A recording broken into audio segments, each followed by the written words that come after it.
بسم الله الرحمن الرحيم. الحمد لله رب العالمين، والصلاة والسلام على سيد المرسلين وعلى آله وأصحابه أجمعين، والتعلم والتعليم والتذكر والتذكير والنفع والانتفاع والإفادة والاستفادة والحث على التمسك بكتاب الله سنة رسوله صلى الله عليه وآله وسلم، والدلالة على الهدى ابتغاء مرضاته وثوابه وقربه سبحانه وتعالى. Assalamualaikum warahmatullahi taala wabarakatuh. Alhamdulillah bersyukur kita kepada Allah dengan limpah kurnianya dapat lagi kita bersama-sama pada malam ini solat maghrib berjemaah. Kemudian kita teruskan lagi dengan majlis ilmu. Jadi sebelum saya masuk, saya nak bagi tahu sikitlah. Orang tanya buat apa ni?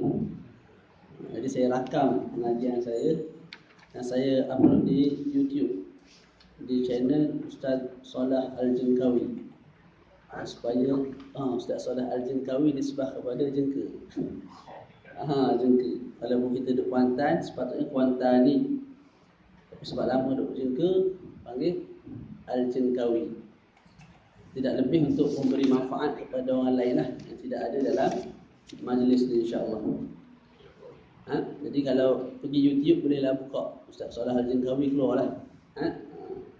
Tak ramai pun yang dengar, cuma ada lah yang ambil manfaat tu sedikit. Dia bukan Ustaz popular, Ustaz kampung kan. Bismillahirrahmanirrahim. Hari ini kita akan sambung lagi muzakarah mengenai bab jenazah. Kita dah ada muqaddimah dibincangkan, kemudian kita masuk yang pertama 2-3 minggu lepas, iaitu ghuslul mayit, memandikan jenazah. Hari ini kita akan masuk perkara yang kedua daripada 5 perkara yang wajib kita buat ke atas si mayat, iaitu mengafankan si mayat. Mengkafankan si mayat. Ustaz tu tak ada? Tak ada. Kalau ada dia mudah sikit. Ada. Nak praktikal lagu mana, teori lagu mana. Jadi saya baca daripada kitab At-Taqrirat As-Sadidah. Bismillahirrahmanirrahim. Ahkamut takfin thalatha. Sebelum kita masuk mengenai cara mengkafankan mayat, kita kena tahu dulu hukum hakam mengkafankan mayat. Ada 3 hukum. Yang pertama wajib kita kafankan mayat. Bila-bila mana yang mati itu orang Muslim dan dia itu tidak terzahir padanya rupa ghairu sidqi alladhi lam yadhhar fihi ma ba'da khalqi adami. Yang pertama, hukumnya wajib kita memandikan jenazah kalau yang mati itu orang Muslim. Okey. Yang begitu juga kalau yang mati itu kafir zimmi. Kafir zimmi ni orang kafir yang bayar jizyah lah. Ada perjanjian dengan kita, duduk di bawah negara Islam. Tak. Kalau dia mati wajib kita kafankan juga. Yang kedua, hukum sunat kita kafankan, iaitu bagi siqti alladhi lam yadhhar fihi mabda'u khalqi adami. Ini kita dah sebut dah 2-3 minggu lepas. Baby janin yang jatuh sebelum sempurna, mana gugur. Ketika gugur itu, gugur hanya sekadar daging yang tidak terzahir padanya rupa manusia. Contoh jatuh daripada perut ibu tu, seketul daging, rupa manusia tak ada. Mana tak ada rupa muka, tak ada tangan, tak ada kaki. Ketika itu hanya sunat kita ambil, kita balut, kita tanam. Sunat, tak wajib. Dengan makna kalau kita nak bagi makan anjing, tidak ada masalah. Bagi makan kucing tak ada masalah. Pada sudut hukum lah. Pada sudut praktikal tak payahlah buat. Tu benih kita tu, mulia. Okay, itu yang kedua. Yang ketiga, harus untuk kita mandikan, iaitu bagi kafir harbi, kafir yang memusuhi orang Islam, berperang dengan umat Islam. Ketika itu harus untuk kita kafankan dia. Bukan mandi, kafankan ya. Okey, hukukul kafan. Kemudian dibincangkan tentang hak-hak kafan. Hak kafan kita sebut terbahagi kepada 4. Yang pertama, hak Allah Ta'ala. Yang kedua, hak si mayat. Yang ketiga, hak bagi orang yang berhutang dengan si mati. Mana orang yang bagi hutang kepada si mati, mana si mati berhutang dengan orang tu. Yang keempat, hak bagi ahli waris. Dia ada 4 hak bagi kafan. Yang pertama kita sebut hak Allah Ta'ala, ma yasturul aurah. Cukup satu pakaian yang menutup aurat sahaja. Itu hak Allah Ta'ala. Itu tak boleh gugur. Tak boleh gugur. Contoh si mati tu sebut, kalau aku mati, telanjangkan aku. Kadang tak payah kafan-kafan. Ataupun pakai sependa ya. Tutup depan, tutup belakang, dah beres lagu tu, masuk ke kubur. Diwasiatkan oleh si mati. Sekalipun diwasiatkan oleh si mati, tak boleh gugur. Sebab itu hak Allah Ta'ala. Kita sebagai orang yang hidup kena kafankan, paling tidak pun antara pusat dan lutut. Ataupun lebih terperinci akan datang satu persatu. Yang kedua, hak bagi si mayat.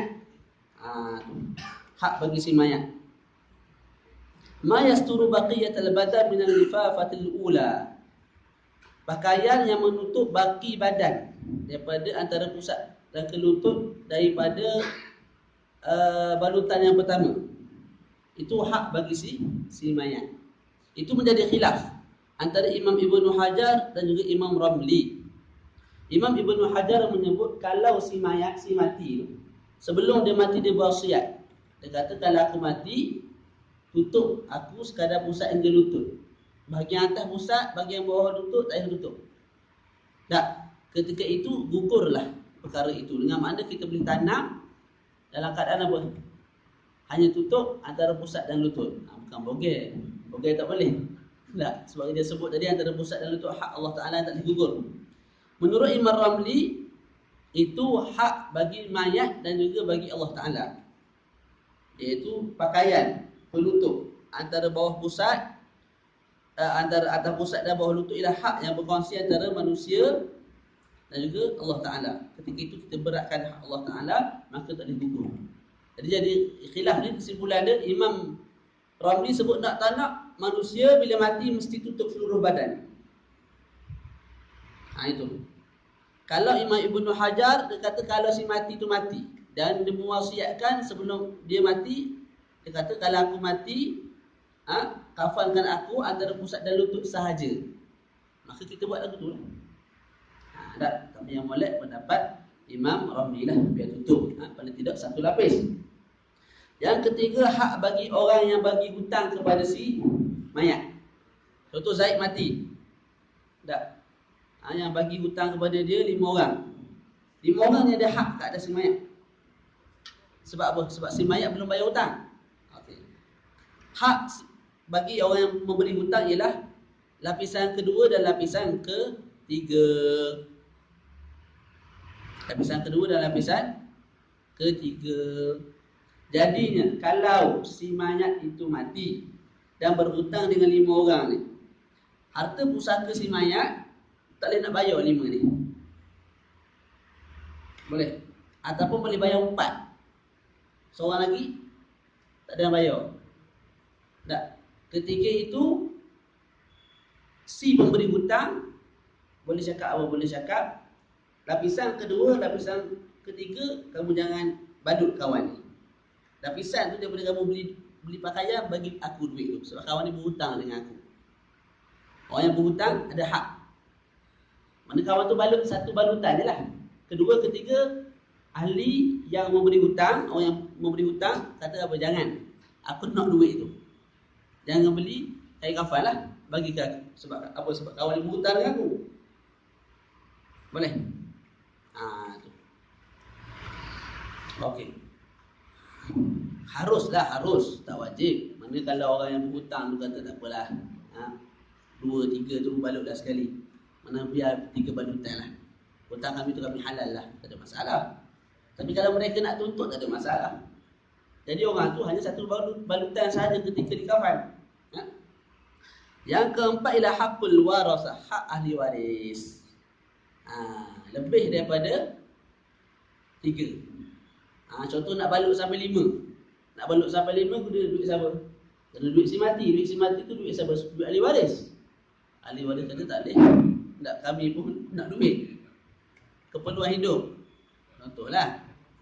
Jadi Anak-anak tu kata, yang keempat, kelima, keenam nak balut. Ayah kata ni, tak payahlah. Kami nak duit tu. Daripada kamu beli balutan keempat, balutan kelima, balutan keenam, mungkin situ dah letak sampai 50, RM70, RM1. Duit tu bagi kami ahli waris. Mereka ada hak untuk gugurkan balutan keempat dan ke atas. Jadi ada empat hak. Okey, makhadul kafan, kemudian dibincangkan kalau si mati tu mati, nak dikafankan, duit tu nak diambil daripada mana? Nak beli kain kafan pula. Okey. Pertama kita sebut diambil daripada peninggalan si mayat. Mana kalau si mayat tu ada duit, dia diambil daripada duit dia. Kecuali kalau isteri ataupun khadam kepada isteri, ketika itu tak diambil daripada duit isteri. Mana bini kita mati, adakah diambil daripada duit dia, lepas tu dibeli kain kafan? Tidak, tapi diambil daripada duit kita sebagai suami. Begitu juga khadam kepada orang gaji lah, kepada isteri kita. Kalau orang gaji itu mati, kita juga kena tanggung. Jadi asalnya bila seseorang tu mati, kain kafan diambil daripada harta pusaka dia lah, yang dia tinggalkan. Kalau tidak ada, maka cari orang yang penuh tanggung dia ketika mana dia hidup. Contoh saya mati, tak ada duit tinggal, ketika itu ayah saya yang belikan kain kafan. Sebab dia penuh tanggung saya ketika mana saya sebelum balik. Kalau tidak ada juga, kita ambil daripada wakaf. Adalah wakaf tertentu untuk apa? Untuk proses mengkafankan mayat, menguruskan si mayat, ambil daripada situ. Kalau tidak ada juga, kita minta mohon daripada kerajaan Malaysia. Tak ada juga, kita cari daripada orang-orang kaya yang ada di kawasan kita. Itu tingkatannya. Okey. Aqallul kafan, sekurang-kurang kafan.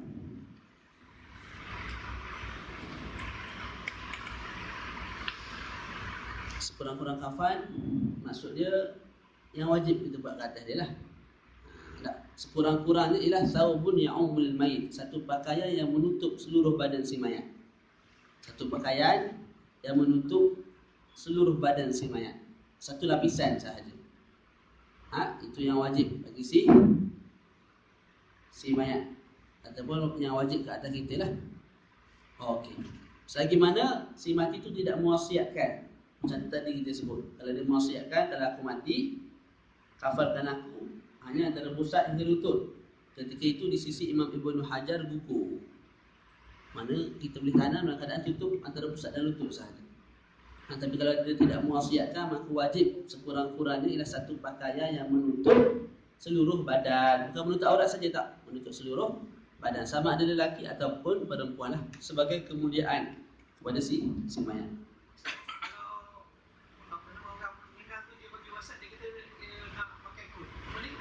Pakai kod. Pakai suit kod. Orang Islam.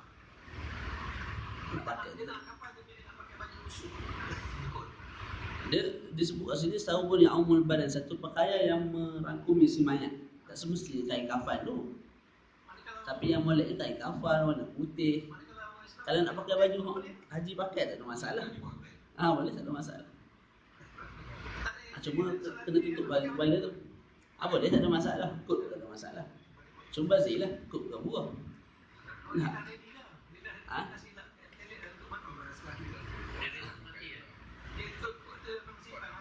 Ya, kod tu dah simpan tu untuk mati. Allah Allah. Sekali nampak boleh. Tapi kalau nilainya mahal sangat, contohlah kod RM200,000, RM2,000, kod dia mahal. Kalau kau jadi mahal semua lah, kau balik juga, dia nak RM300. Allah. Allah. Kalau kain kafan biasa berapa satu kain kafan? Untuk seorang. Sebab apa bimbang takut berkait dengan ahli waris? Sebab bila mati, pakaian apa semua tu kembali kepada ahli waris. Itu pusaka.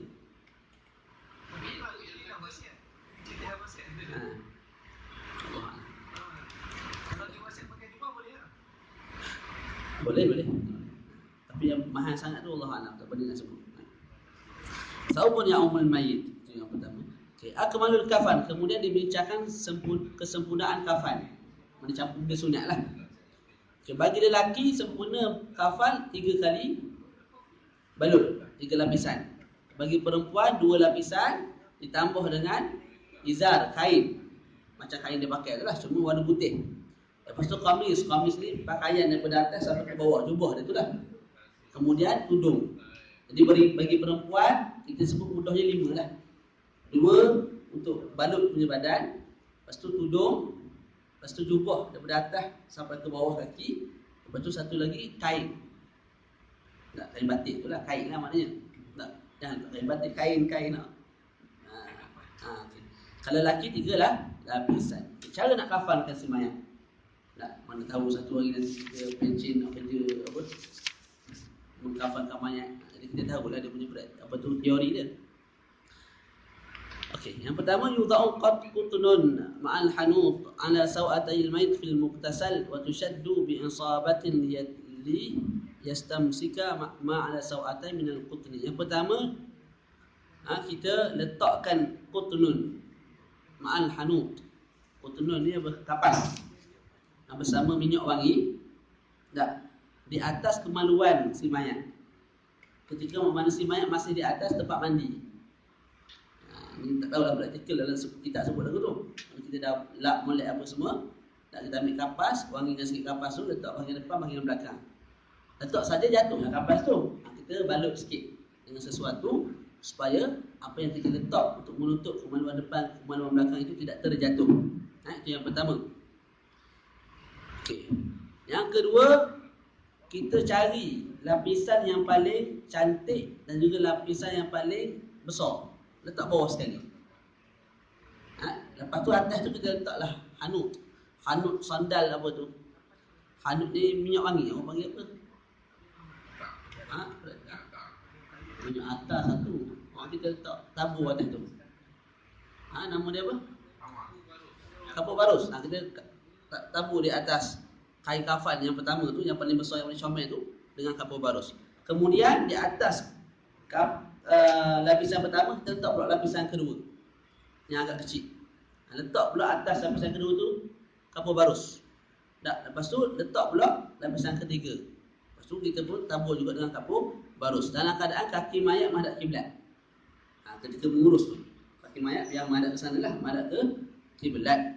Yang ketiga kita letakkan di atas hidung, di lubang telinga, di mulut, qutnun, iaitu kapas. Kapas yang dah diletak sedikit dengan hanut, dengan minyak wangi, dengan wangian lah. Begitu juga di muka, di sini ada bahagian-bahagian tertentu kita letak dengan kapas. Lepas tu kita ikat sikit dengan benang. Kalau kat sini tak ikat lah, dalam hidung ni tak, dalam mulut, dalam telinga tak ikat, dia tak jatuh. Tapi kalau kat muka dia akan jatuh. Jadi kita ikat sikit dengan benang.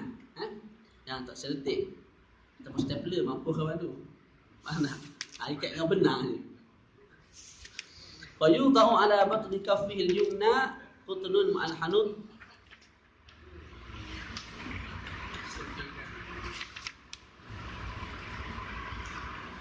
Okay, kemudian apa tu? Kita letak juga di atas tangan dia, di atas tapak tangan dia, kapas dengan hanut, dengan minyak wangi sama, dengan wangian. Lepas tu kita ikat sikit dengan benang supaya kapas tu tak terjatuh daripada tangan. Begitu juga kita buat pada tangan kiri. Lepas tu kita letak juga pada batin rukbatai, pada batin bagi dua lutut, tempat dia sujud tu lah, tempat yang kena lutut dia ketika dia sujud, letak juga apa? Kapas dan juga minyak wangi, dan ikat lah supaya tidak jatuh. Begitu juga pada rubusul asabi', kepala bagi jari-jari. Tu, jari kaki tu, kepala dia tu kita letak kapas. Begitu juga tengah-tengah tu, sebagian ulama sebut, antara kaki ataupun jari ke jari tu, tengah tu letak juga kapas yang dah diletak minyak wangi ataupun hanut tadi tu. Kemudian kita tegakkan kakinya, dan kita ambil tangan di belah ni, letak ke atas tangan belah ni lah, dalam keadaan sembahyang tu. Dalam cara yang sahur kita letak kepada sembahyang. Okey, selesai kat situ. Bila dah letak lagu tu, kita barulah balut. Balutan pertama, balutan kedua, balutan ketiga, balutan keempat. Okey. Balutan keempat apa? Balutan ketiga je lah. Macam mana cara dia? Wa yurfa' taraful lifafatil ula min al-yasar. Jadi kita tadi ada 3 lapisan. Mayat tu lagu ni contoh. Ni mayat. Atas 3 lapisan. Nak balut lagu mana? Kita ambil hak belah kiri dulu. Tak?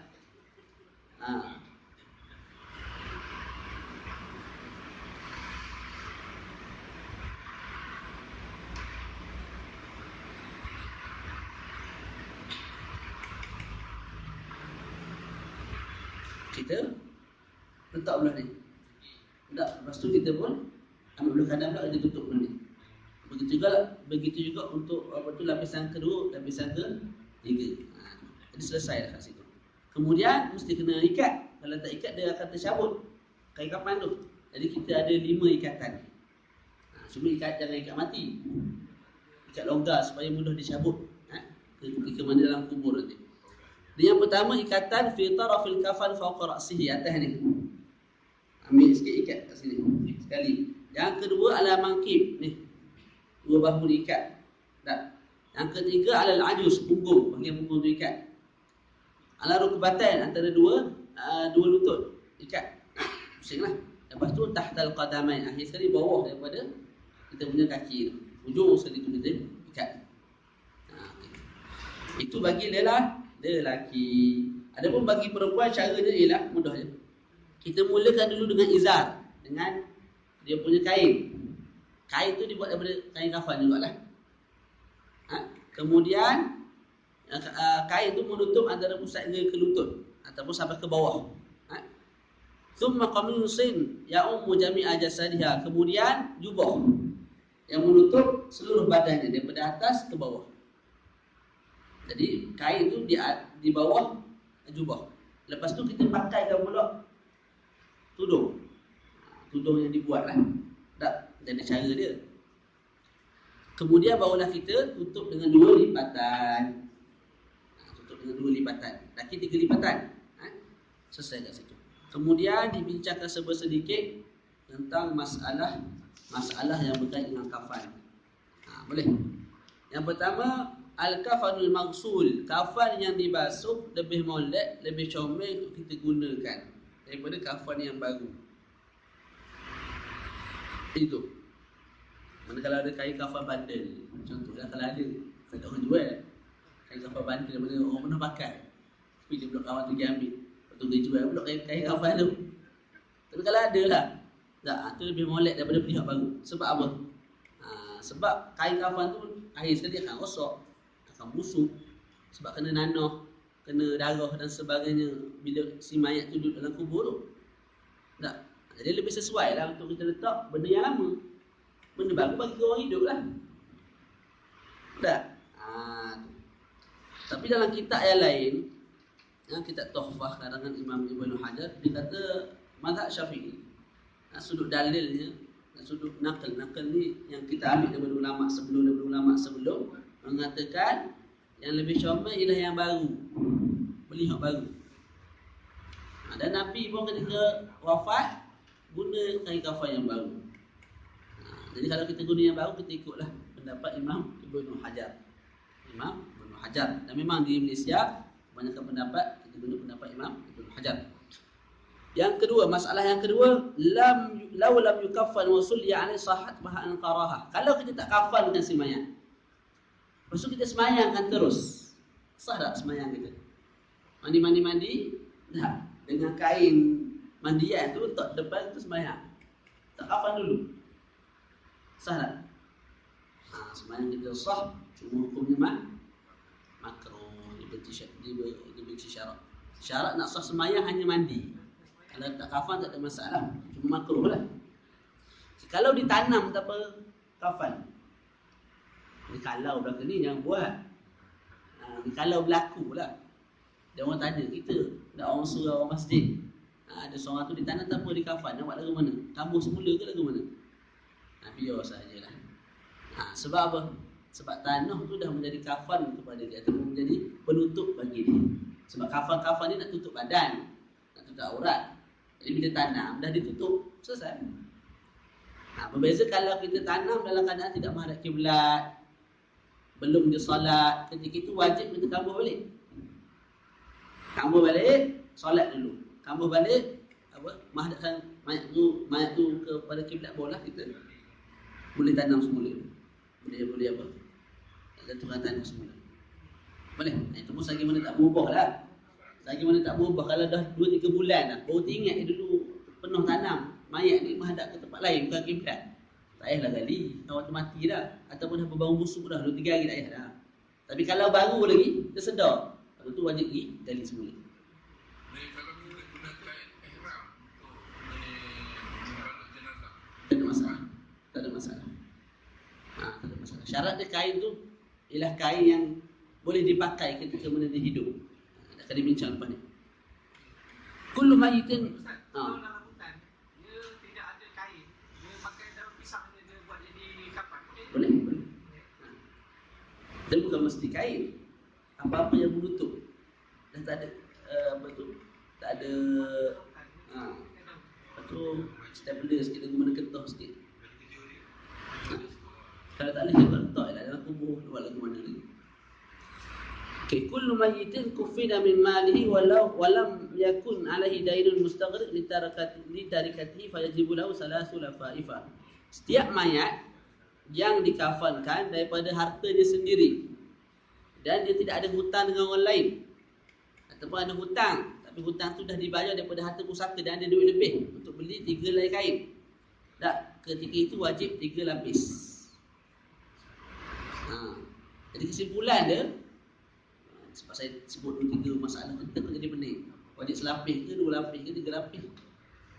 Kita sebut kalau si mati tu mati dan dia ada duit daripada peninggalan dia dan cukup untuk beli 3 lapis kain kafan, ketika itu wajib bagi si mayat itu 3 lapis kain kafan.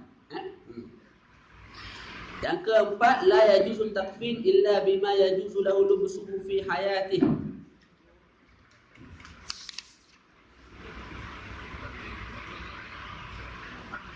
Dapat sebelum kita masuk.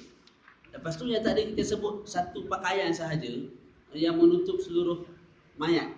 Yang wajib kita sebut tak? Bertentangan tak dengan apa yang saya baru sebut? Tak bertentangan. Wajib bagi lelaki kalau dia mati, dia ada harta peninggalan. Ketika itu 3 lapis wajib. Itu satu pakaian tu kalau apa?